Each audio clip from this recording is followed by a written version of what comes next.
For most of my life, my mother controlled everything, my clothes, my friends, even how I smiled in photos. But when she tried to hijack my wedding and turn it into her moment, I did something she never saw coming. I planned a secret wedding and didn't invite her. My name is Emily Hart, and for most of my childhood, I was known as the quiet one. Not because I didn't have thoughts or ideas, but because speaking up never went well in my house. Especially when it came to my mom, Kathleen Hart, local celebrity PTA president, queen of the neighborhood watch, and possibly the most entitled person you could ever meet. My mother believed she was the standard by which all others should be judged. Her opinion wasn't just opinion, it was law. The clothes I wore, the friends I kept, even how I decorated my locker in school, it all had to be presentation-worthy. She controlled everything under the banner of what's best for you. I used to think this was just overbearing love. But by the time I turned 17, I realized it was more about control. She once yelled at a teacher for giving me a B in chemistry, not because she cared about my GPA, but because no daughter of Kathleen Hart will ever appear average. I remember sitting silently in the office while she berated the teacher for embarrassing our family name. I just wanted to melt into the chair. When I was accepted into a university 6 hours away, I felt like I could finally breathe. Of course, she tried to guilt me into staying. What will the neighbors think when they see your room empty? She asked like her reputation would crumble if I left. But I left anyway.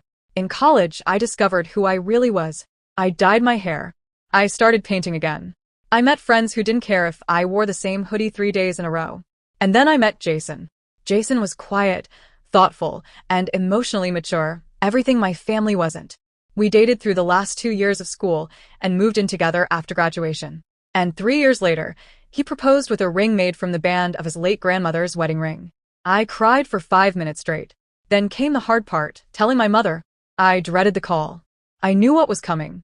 First came the scream. Then the accusations. "How dare you let him propose without consulting me?" she shouted. I should have been there. Then the demands began.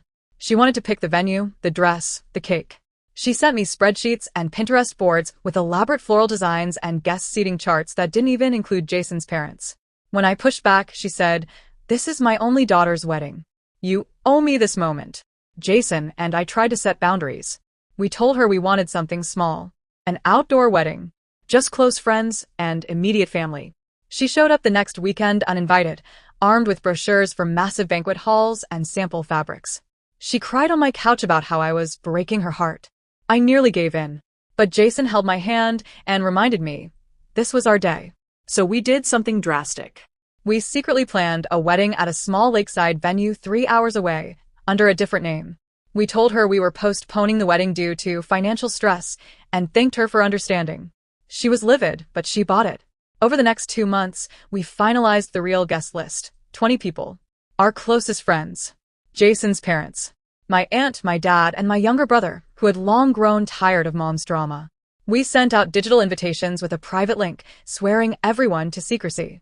The night before the wedding, I received a voicemail from my mom. "I know what you're doing," she said. "You think you can sneak away and humiliate me? Don't forget who raised you. This is a betrayal." I didn't respond.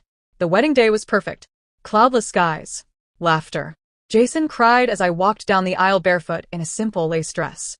We danced under fairy lights strung between trees. It was magic. That night, I turned off my phone. When I turned it on the next day, I had 27 missed calls, hundreds of texts, and Facebook posts from my mom claiming I had run away and disrespected the family legacy. She told relatives I'd been manipulated, and that Jason had brainwashed me. Eventually, I sent one message. This was never about you. It was about love and peace. If you want to be part of my life, it starts with respecting boundaries. She didn't reply. It's been 2 years. We're expecting our first child this fall. My mother hasn't met Jason, and she won't meet our child until she learns to treat me like a person, not a project. Some people say you can't choose your family, but you can choose how much power they have over your life. And I finally chose myself.